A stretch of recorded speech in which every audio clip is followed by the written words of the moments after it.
우리 하나님 말씀 다니엘서 오늘 6장 10절 한 절의 말씀을 오늘 같이 은혜를 나누겠습니다. 다니엘이 이 조서에 왕의 도장이 찍힌 것을 알고도 자기 집에 돌아가서는 윗방에 올라가 예루살렘으로 향한 창문을 열고 전에 하던 대로 하루 3번씩 무릎을 꿇고 기도하며 그의 하나님께 감사하였더라. 아멘. 저는 다니엘서를 오늘과 다음 주 2번 설교를 하면서 다음 주에는 우리 온 가정 예배로 우리 자녀들에게 다니엘의 신앙을 좀 심어주고 싶고, 또 오늘은 다니엘서의 말씀을 통해서 어려운 이 역경 속에서 다니엘이 이겼던 신앙을 우리가 본받아서 어렵지만 믿음으로 우리 모두가 어려움을 이겨가는 귀한 말씀이 되기를 주의 이름으로 축복합니다. 이 다니엘서는 읽어보면 무엇을 느끼냐면 모든 것의 주인은 하나님이시구나 하는 것을 느끼게 돼요. 모든 것의 주인이 누구라고요? 하나님같이 느껴지더라고요. 하나님처럼. 위기가 오고 또 모든 어려움 속에서도 생명의 주인, 역사의 주인, 삶의 주인, 여러분, 이 교회의 주인은 누구십니까? 하나님이시고요. 대한민국이 정치인들에 의해서 정치하는 것 같지만 여러분, 역사의 주인은 하나님이십니다. 하나님이시라고요. 다니엘서를 보면 하나님이 주인이구나. 왜냐하면 남유다가 여호야김이라고 하는 왕 때에 바벨론에게 망합니다. 그래서 바벨론의 느부갓네살 왕 때에 남유다가 멸망을 받아서 다 뺏기고 또 포로로 끌려가게 됩니다. 심지어는 성전 안에 있는 모든 재물까지 다 소멸시키고 멸망의 위기가 온 거예요. 수많은 사람들이 포로로 끌려가는 가운데 그 가운데 똑똑한 왕족들 또 귀족들 가운데 젊은 아이들을 궁중 안으로 끌고 와서 그들에게 궁중의 음식을 먹이면서 그리고 그들을 바벨론화 하려고 합니다. 나라는 다 망했지만요, 그 어려운 역사 속에서 하나님의 백성을 지켜주셨어요. 그 어려운 역사 속에서 감동이 되지 않아요? 하나님이 그 어려운 역사 속에서도 지켜주셨다니까요, 여러분. 제가 꼭 아멘 하십시오라고 해서 아멘 하지 말고 얼마나 감동이에요. 여러분, 어려운 역사 속에서 하나님이 지켜줬다고 하는 말만 들어도 얼마나 그냥 감사가 넘쳐요. 하나님의 구속의 은혜와 구원의 역사가 이 어려움 속에 있었단 말이에요. 특별히 다니엘과 다니엘의 세 친구를 통해서 그들을 풀무불 속에 집어넣고 때로는 사자굴 속에 집어넣지만 그 어려움 속에서도 하나님은 역경 속에서도 그들을 보호하시고 믿음을 갖고 있는 그들을 하나님이 이기게 하셨고, 그 가운데 오늘 다니엘의 고백이 오늘 본문의 고백이에요. 오늘 여러분 6장 10절 말씀에 다니엘이 뭐라고 고백하는가요? 다시 한번 우리 6장 10절을 한번 다니엘이 그 역경 속에서 이렇게 행동하고 이렇게 고백을 합니다. 10절 함께 다시 한번 읽어볼까요? 다니엘이 이 조서에 왕이 도장이 찍힌 것을 알고도 자기 집에 돌아가서는 윗방에 올라가 예루살렘을 향한 창문을 열고 전에 하던 대로 하루 3번씩 무릎을 꿇고 기도하며 그의 하나님께 감사하였더라. 할렐루야. 어렵고 힘든 역경 속에서도 신앙으로 믿음으로 다니엘이 요새 교인들 가운데 여러 명이 목사님 사업을 좀 접어야 되겠습니다. 기도해 주십시오. 그런 분들이 점점 생기는 거예요. 그래서 이게 참 경제가 너무 어렵구나, 힘들구나, 큰 위기 가운데 있구나 하는 것을 느끼게 됩니다. 어려운 시대에 살고 있습니다. 코로나라고 하는 이것으로 인해서 우리 한국 경제도 그렇고 모든 게 다 힘들고 어렵습니다. 나라도 좀 뒤숭숭하고요. 그렇지만 역경 속에서도 역사의 주인 되신 하나님이 이스라엘 백성을 지키시고 다니엘과 다니엘의 세 친구를 지킨 것처럼 이 어려운 역경 속에서도 오늘 우리가 믿음을 가지면 지키실 줄로 믿습니다. 아멘. 우리 교회를 지켜주시고 여러분 가정을 지켜주시고 이 나라까지도 지켜주실 줄로 믿습니다.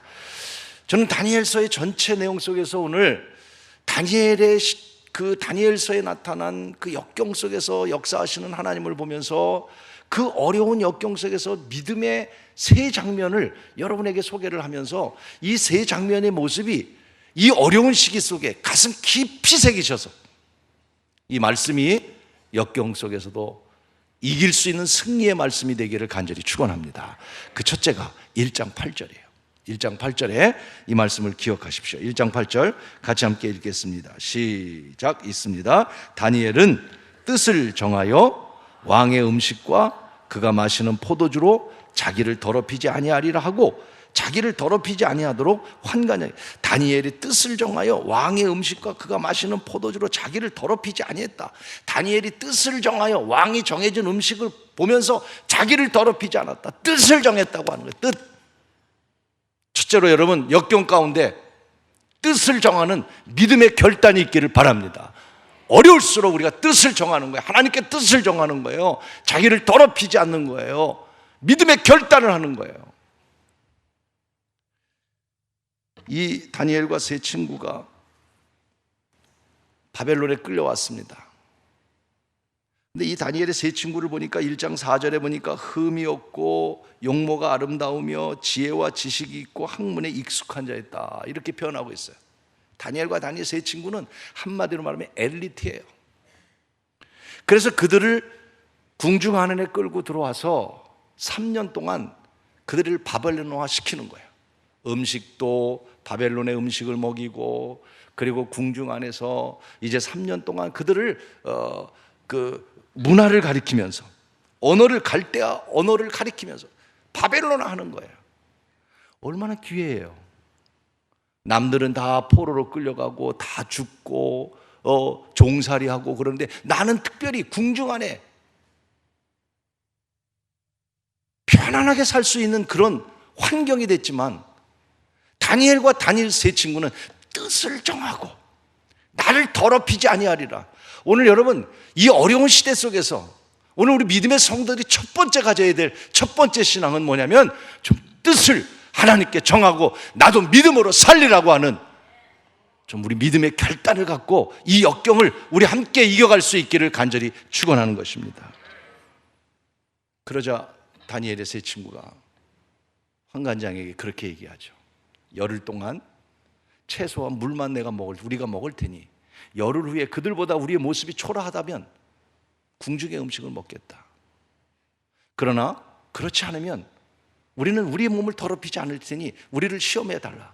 열흘 후에 봤더니 여러분 다니엘이 그들보다 더 보기에 좋았더라, 이렇게 기록돼요. 얼마나 훌륭한 다니엘의 신앙이, 뜻을 정하는 신앙, 믿음의 결단이 있는 신앙. 오늘 여러분, 저와 여러분 오늘 이 아침 제일 첫째로 어렵고 힘들지만 오늘 우리가 내가 믿음으로 살겠다고 하는 뜻을 정하는 결단할 수 있는 오늘 이 아침이 되기를 간절히 축원하는 것입니다. 이게 필요해요. 롯의 아내를 보세요. 하나님께서 소돔과 고모라 성을 멸망시킬 때 하나님의 은혜로 그 가정을 구원시키십니다. 그러면서 뭐라고 말씀하냐면 절대로 소돔과 고모라 성을 뒤를 돌아보지 말라. 뒤를 돌아보지 말라. 그래서 롯과 그의 두 딸은 앞만 보고 갑니다. 뒤에 멸망하고 지금 뒤를 바라보고 싶지만 앞만 보고 가는데 롯의 아내는 결단하지 못하고 뒤를 돌아봤다가 소금기둥이 되고 만 거예요. 여러분 우리는 어디를 보고 가고 있습니까? 뒤를 보고 있지는 않습니까? 다시 오늘 우리 뜻을 정하고 믿음의 결단을 가지고 오늘도 이 위기를 이겨갈 수 있도록 사랑하는 성도 여러분 마음의 단단한 각오 속에 갈 수 있기를 간절히 축원하는 것입니다. 우리 교회가 감리교회잖아요. 사실 지금 저 개인적으로도 감리교라고 하는 교단의 중요성 아니면 교단을 자랑하고 싶은 마음 별로 없어요. 또 뭐 감리교뿐만 아니라 다른 교단일지라도 교단에 지금 시대가 어떤 시대인데 여러분 교단을 자랑하고 그런 시대 아니잖아요. 여러분 그렇잖아요. 물론 감리교 목사로서 자부심도 있을 수 있고 그렇지만 그런 것들이 중요한 건 아니에요. 그런 게 중요한 건 아니에요. 그러나 여러분 감리교라고 하는 메소디스트라고 하는 이 말의 뜻은 뭐냐면 메소 방법이라는 것이거든요. 이 메소디스트라고 하는 감리교의 특징은 여러분 뭔지를 알아야 돼요. 감리교는요 규칙적으로 뜻을 정하고 하루에 한 번씩 또는 모여서 기도하고 규칙적인 생활하는 사람을 감리교인이라고 얘기하는 거예요. 감리교의 뜻이. 그런 의미에서 감리교는 참 좋은 의미를 갖고 있는 겁니다. 뜻을 정하고 규칙적인 생활을 하면서 살아가는. 당시 영국이 굉장히 타락했습니다. 남녀 차별이 있고 아동을 학대하고 빈부격차가 있고. 그런데요 그 당시 성공회나 교회들이 아무런 관심이 없었어요. 교회가 타락한 거죠. 그런데 감리교의 이 요한 웨슬레라고 하는 사람도 역시 마찬가지였어요. 그런데 올드스케이츠라고 하는 거리에서 성령을 받고 나니까 견딜 수 없었어요. 뜻을 버릴 수가 없었어요. 말하지 않을 수가 없었어요. 그래서 웨슬레는요 당시의 강단 외에서는 절대 설교해서는 안 됩니다. 그런데 웨슬레는요 광촌으로 어촌으로 심지어는 창녀촌으로 술집에 가서 여러분 회개하십시오. 뜻을 정하고요 믿음의 결단을 갖고요 교회가 잠잠할 때 여러분 이렇게 나섰던 사람이 웨슬레고 그것이 감리교란 말이에요. 그 후예들이 오늘 저와 여러분들이란 말이에요. 어렵고 힘들 때에 잠잠할 것이 아니라 오늘 우리 감리교인들도 다시 뜻을 정하고 내가 믿음으로 살리라, 뜻을 정하고 내가 믿음으로 살리라 결단할 수 있는 귀한 은혜가 있기를 간절히 축원하는 것입니다. 그 터 위에 감리교회가 세워진 거예요. 이 요한 웨슬레가 항상 자신에게 질문하는 7가지가 있었다고 그래요. 기도하고 있는가? 감사하고 있는가? 내 욕심은 아닌가? 하나님이 기뻐하는 일인가? 말과 행동이 일치되는가? 하나님의 임재가 있는가? 그리고 마지막 질문이 이런 질문이었대요.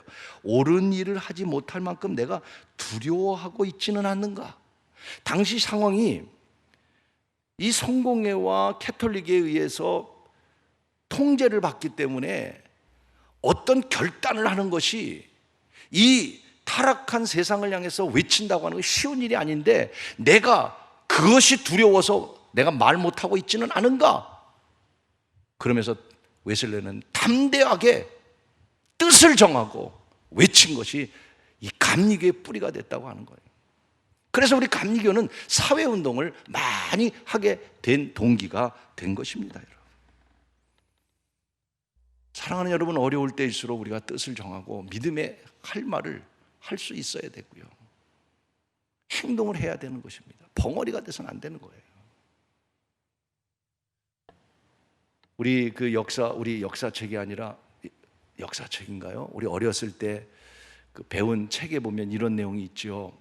6.25 전쟁 이후에 여러분 알다시피 무장 공비들이 넘어와서 막 가족들을 살해하고 강원도 그쪽에 철원 쪽에 그런 일들이 참 많았었어요. 그때 일 가운데 하나가 저 강원도 평창에 한 가정에 무장 공비들이 들어가서 가족 일가를 다 죽여버렸어요. 그 내용을 알고 보니까 무장 공비들이 넘어와서 남조선이 좋으냐 북조선이 좋으냐 넌 어디를 택하려고 하는? 당연히 남한에 사는 사람들이 남조선을 택했겠죠. 그때 여러분 무장 공비들이 넘어와서 질문 앞에 어린아이 하나가 외친 이야기가 있죠. 그게 무슨 얘기예요? 이승복 어린아이, 그 당시 12살이었어요. 이 아이는 그 앞에서 외쳤습니다. 나는 공산당이 싫어요.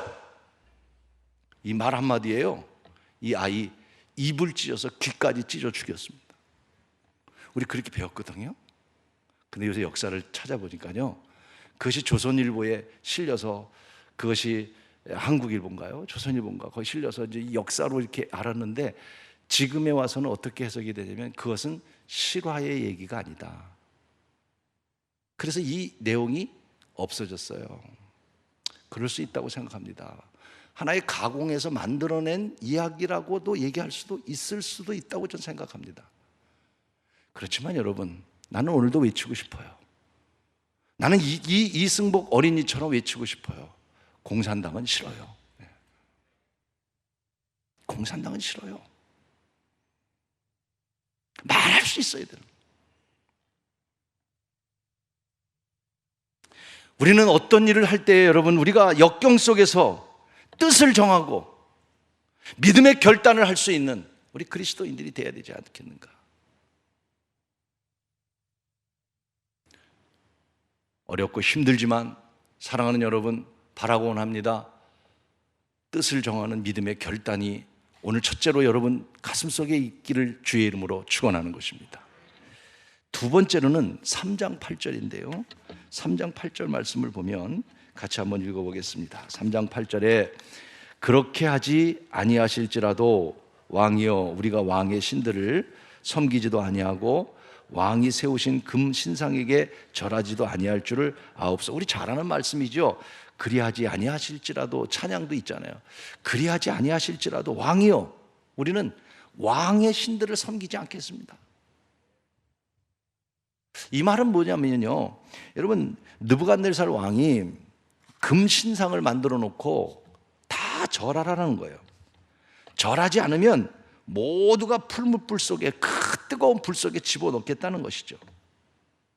그때 다니엘의 세 친구가 고백하는 거예요. 왕이요, 뭐라고 고백하냐면 하나님이 계시다면 우리를 지켜주실 것입니다. 그러나 그리하지 아니하실지라도 우리는 그 금신상에 절하지 않겠습니다.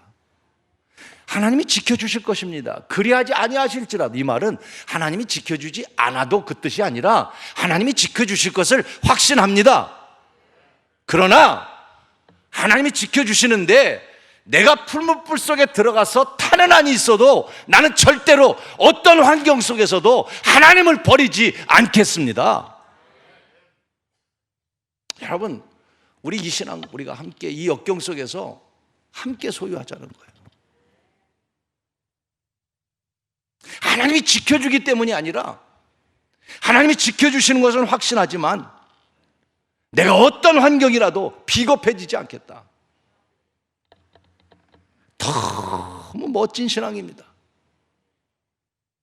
환경 속에 치우치지 않고 환경을 극복하고 어떤 환경 속에서도 하나님을 섬기려고 하는 마음.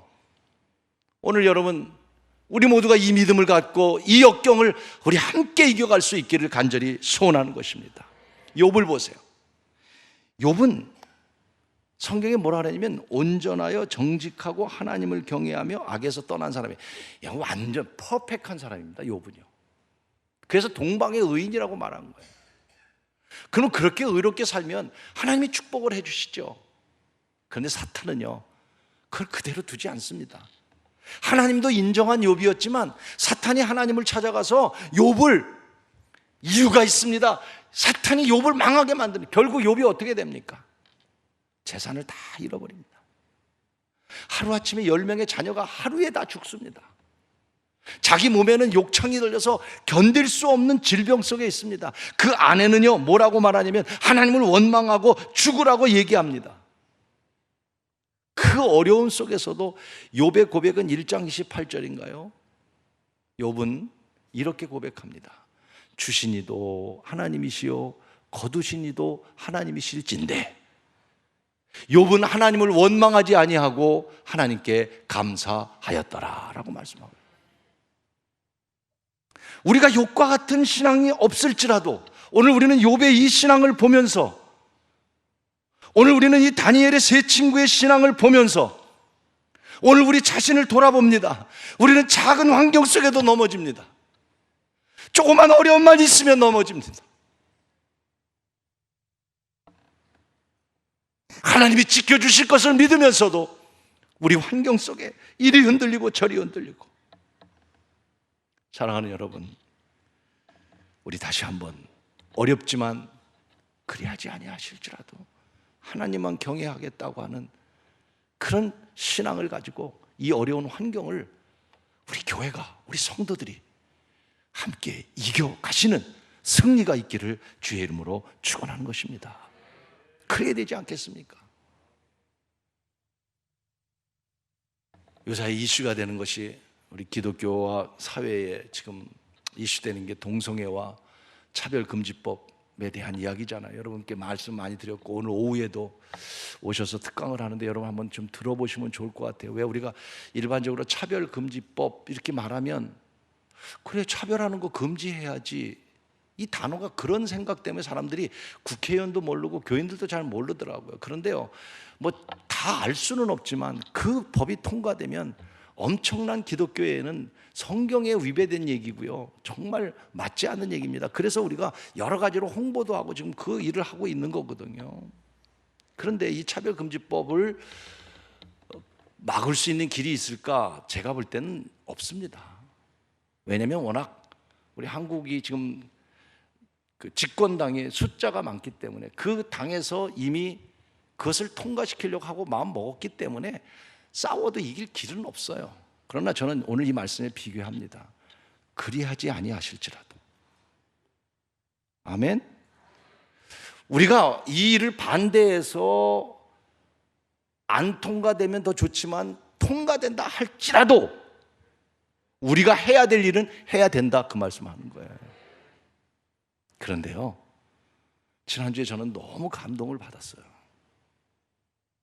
문자 하나를 받았습니다. 그랬더니 금세 기사가 나더라고요. 그게 뭐냐면 저 전라도 전북의 전북의회에서 일어난 일이었어요.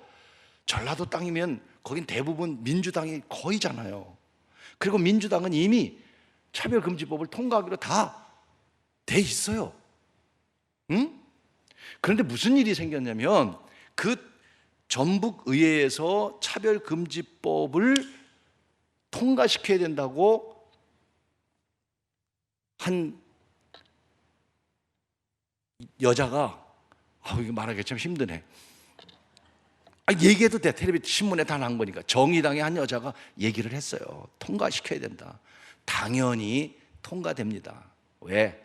거긴 거의 다 민주당이고 다 이미 통과될 그때에 그 의회에 36명이 인원인데 3명이 결석하고 33명이 참석하고 투표를 하게 되는데 당연히 통과됩니다. 그래서 차별금지법을 우리는 통과시킨다 하려고 하는데 한 분이 손을 들었어요.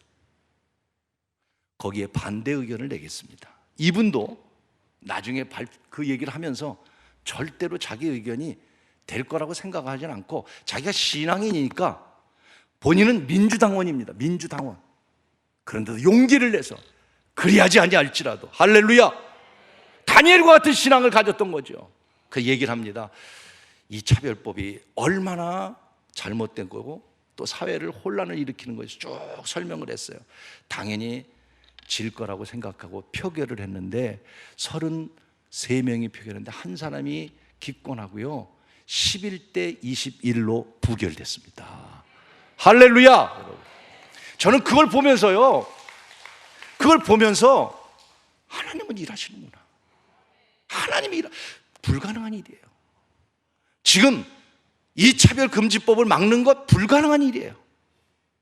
그러나 그리하지 아니하실지라도 하나님이 일할 것을 믿고 여러분, 우리가 환경에 치우치지 않아야 될 줄로 믿습니다. 지금 그분은 장로님입니다. 나인권 장로님이세요. 민주당원이고요. 그리고 정치적으로 굉장히 어려워요. 사퇴를 요구하고요, 사죄를 하고. 여러분, 어찌 지역이 신앙을 넘어설 수 있습니까? 어떻게 정치가 하나님 말씀을 더 우선할 수 있습니까? 불가능한 일이에요. 여러분, 지역적인 감정 가지면 안 돼요. 우리는 그걸 초월해서 믿음을 갖고 그리하지 아니하실지라도 환경에 치우치지 않고 오늘도 여러분 감당할 수 있는 여러분이 되기를 주의 이름으로 축원하는 것입니다. 조건적인 if의 신앙이 아니라, 여러분 우리 신앙생활하면 if 하나님 만약에 나의 기도를 응답해 주신다면, 하나님 나를 축복해 주신다면, 하나님 내게 건강을 주신다면, if not, 하나님이 내게 건강을 주시지 않는다 할지라도, 하나님이 나에게 응답하시지 아니한다 할지라도, 그리할지라도 나는 하나님만을 경외하겠습니다 라는 신앙을 오늘 우리가 갖고 이 역경을 이겨가야지, 쉽게 우리의 환경에 무너지는 우리 신앙이 되지 않도록 다시 저와 여러분, 우리 이 다니엘서의 신앙을 가지고 이 역경을, 어려움을 다시 한번 이겨갈 수 있는 교회와 우리 성도가 되기를 주님의 이름으로 축원하는 것입니다. 아멘. 마지막 세 번째로 오늘 읽은 6장 10절의 말씀입니다.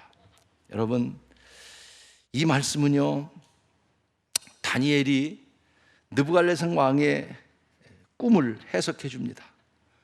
그러는 바람에 다니엘이 총리가 돼요. 당시 총리가 3명이 있었는데 그 3명의 총리 가운데 포로로 끌려온 다니엘이 총리가 되니까 얼마나 이 시기하는 무리들이 많겠습니까? 다니엘을 잡아 죽이는 방법이 뭔가 생각하니까 다니엘은 매일 하나님께 기도를 하는 거예요. 그래서 왕의 신상을 만들어 놓고 왕의 신상 위에 30일 동안 누구든지 기도하게 만들어서 기도하지 않는 사람은 사자굴 속에 집어넣다고 결정을 합니다. 누구를 목표를 삼은 거예요? 다니엘. 그리고 왕의 도장을 꽝 찍어 놓습니다. 이 도장이 의미가 있는 거예요. 어느 누구도 이거는 왕도 어길 수 없는 일. 그런데 다니엘이 이 사실을 알고 6장 10절이 그 얘기예요. 다니엘이 왕의 도장이 찍힌 것을 알고도, 6장 10절 보세요. 다니엘이 이 조소에 왕의 도장이 찍힌 것을 알고도, 여러분, 이것은 절대적인 믿음을, 절대적인 믿음, 생명을 거는 거예요. 내가 사자굴 속에 들어간다 할지라도 하나님은 살아계신 분이기 때문에 절대 우리 상대적인 믿음이 되면 안 되는 거예요.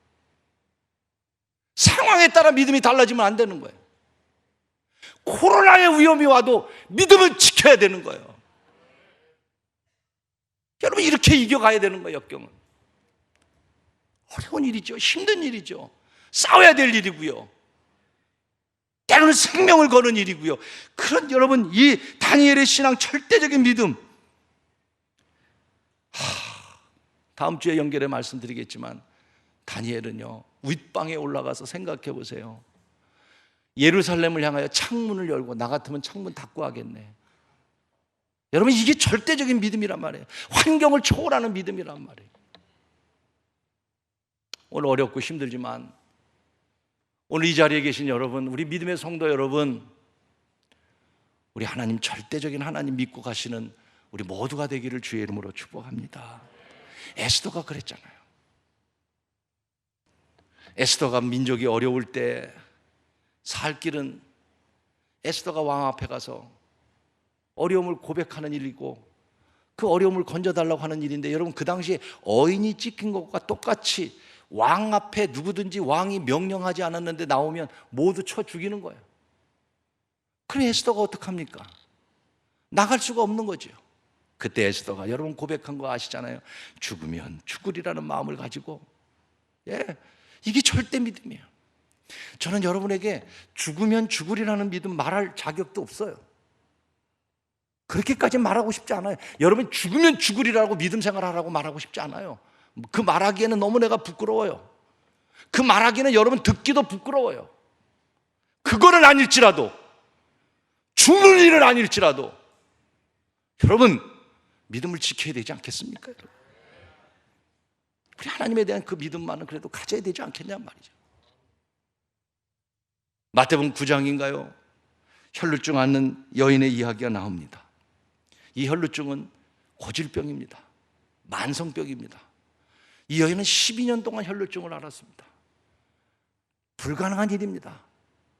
그런데 예수님 지나간다는 이야기를 듣고 가까이 갈 수도 없습니다. 왜? 피를 흘리는 병이기 때문에. 그러나 이 여인의 마음속에는 절대적인 믿음이 생겼어요.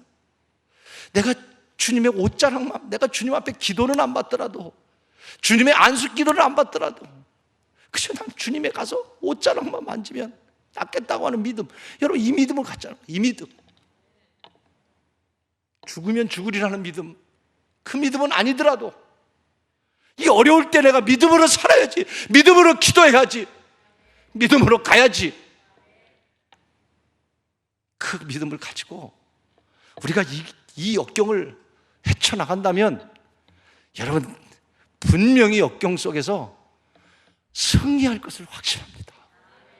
여러분, 하나님께서 지켜주실 줄로 믿습니다. 아우구스티스라고 하는 역사학자가 이런 말을 했어요. 저는 이 글을 보면서 뭐라고 그랬냐면, 초대교회의 고문과 핍박과 투옥과 심지어는 불에 태우는 화형과 처형이 그렇게 많았음에도 불구하고 믿는 자의 수는 줄어들지 아니하였더라. 역사학자가 초대교회에 그렇게 사람을 불태워 죽이고 그랬어도 믿는 사람이 줄어들질 않았다는 거예요. 코로나로 인해서 점점 교회가 줄어드는 모습을 보면서 물론 충분히 이해합니다. 충분히 이해합니다. 그러나 여러분, 어려워도 우리는 믿음을 지켜야 될 줄로 믿습니다. 그래야 이 역경을 이겨갈 수 있습니다. 부끄럽지 않게 우리는 이겨갈 수 있고요, 넉넉히 저와 여러분 이길 줄로 믿습니다. 저는 마지막으로 우리 문준경 선교사님 이야기로 말씀을 좀 마치려고 합니다. 여러분 잘 아시는 우리 문 선교사님은 성결교회 50년대 돌아가셨으니까 6.25 전쟁 때 돌아가신 거죠. 참 어려울 때 저 신안, 전라도 신안 증도라고 하는 섬 제일 끝입니다. 거기 시집 오셔가지고 큰 핍박을 받고 남편에게 천대를 받고, 남편은 바람피고 결국 쫓겨납니다. 그래서 목포로 가서 있다가 그 목표에서 이성복 목사님을 만나고 예수 영접하고 전도사님이 되시죠. 그리고 다시 그는 이 신안 증도 섬으로 와서 섬에, 그 섬이 많잖아요. 전라도 거기 섬이 천섬이라고 그래, 천사섬이라고 그러잖아요. 1000개가 넘어. 그 섬을 다니면서 그분이 교회를 몇 개를 세웠냐면 100개의 교회를 세웠어요. 100개. 이 선교사님이. 그러면서 전도를 하러 다니고, 그러니까 물이 빠지면 그 갯벌을 타고 전도하러 가서 여자의 몸으로 1년에 그분이 고무신을 9켤레를 새로 사셔놨다. 얼마나 열심히. 그런데 이제 6.25가 터지고 자기 교인들이 죽는다는 이야기를 듣고 본인은 피해야 되는데, 피하라고 그랬는데 내가 그럴 수 없다고 결국 이분이 교인들과 함께 순교를 당하고 맙니다. 50년도에 6.25 전. 그러니까 공산당은 싫은 거죠. 근데 이제 그 전라도에는 그런 순교의 이야기들이 참 많은데, 그 가운데 임자도라고 하는 바로 옆에 섬이 진리교회가 있어요. 저도 가봤습니다. 거기에 가면 그 이판일 장로님의 이야기가 나옵니다. 이 장로님의 가족은 14명이 하루에 한꺼번에 몰살에 죽습니다.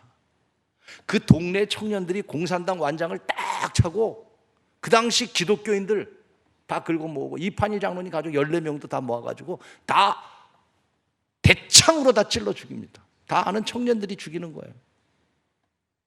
그때의 기록에 보면 바다에 악취가 진동을 했다래. 약 50몇 명이 하루에 대창에 찔려서, 얼마나 잔인한 일입니까? 그런데요, 이 이판일 장로님은 그 어려움 속에서도 주여 예수의 피로 용서해 주시옵소서. 많은 순교자들이요, 생명을 걸고 죽음의 앞에서도 굴하지 않았어요. 믿음을 지켰어요. 오늘 우리를 되돌아봅시다. 다시 오늘 우리를 되돌아봅시다. 물론 갑작스러운 코로나로 인해서 역경 아닌 역경 속에 있습니다. 어려움 속에 있습니다. 그러나 여러분, 이 역경 속에서도 우리 다니엘서에 나타난 3가지의 신앙을 가지고 우리 함께 믿음으로 승리해 갈 수 있는 귀한 우리 교회와 온 성도와 이 민족이 되기를 간절히 원하는 것입니다. 저는 그런 생각을 가져요. 코로나는 위기로 포장된 하나님의 또 다른 계획이다 하는 생각을 가져요. 위기로 포장된 또 다른 하나님의 계획이다 하는 생각이에요. 굉장한 위기입니다, 여러분. 이 코로나가, 우리는 그래도 지금 많이 우리나라가 잘 치료를 해서 지금 많이 줄어들었지만요, 세계는요 지금도 아우성입니다. 미국은 하루에 6만 명이고요, 감염자가. 그러나 이 위기는 위기로 포장된 또 다른 하나님의 계획이기 때문에 위기 속에서 믿음을 지킨다면, 위기 속에서 굴하지 않는다면, 오늘 위기 속에서도 오늘 다니엘의 세 가지의 신앙, 여러분 뜻을 정하시기를 바랍니다. 사랑하는 여러분, 그리하지 아니하실지라도 하나님이 나와 함께 하시지만 내가 어떤 환경이라 할지라도 환경에 굴하지 말고 지나치게 우리는 환경에 넘어가지 말아야 합니다. 여러분, 학교에서 핍박을 받습니까? 직장에서 핍박을 받습니까? 말하십시오. 나는 그리스도인이라고, 나는 교회를 갔다 왔다고 말하십시오. 용기를 내십시오. 담대해야 합니다. 비겁하면 안 됩니다. 그리고 우리가 절대적인 믿음을 가지고, 비록 어인이 찍힌 도장이 있다 할지라도 다니엘과 같이 우리 다시 한번 이 역경 속에서도 저와 여러분 연약하지만 부족하지만 하나님의 주시는 힘으로 우리 잘 감당해서 우리 모두가 다 구원받은 하나님의 백성으로 하나님께 영광 돌리는 귀한 축복된 성도와 교회, 이 민족, 이 나라 교회가 되기를 주님의 이름으로 축복합니다.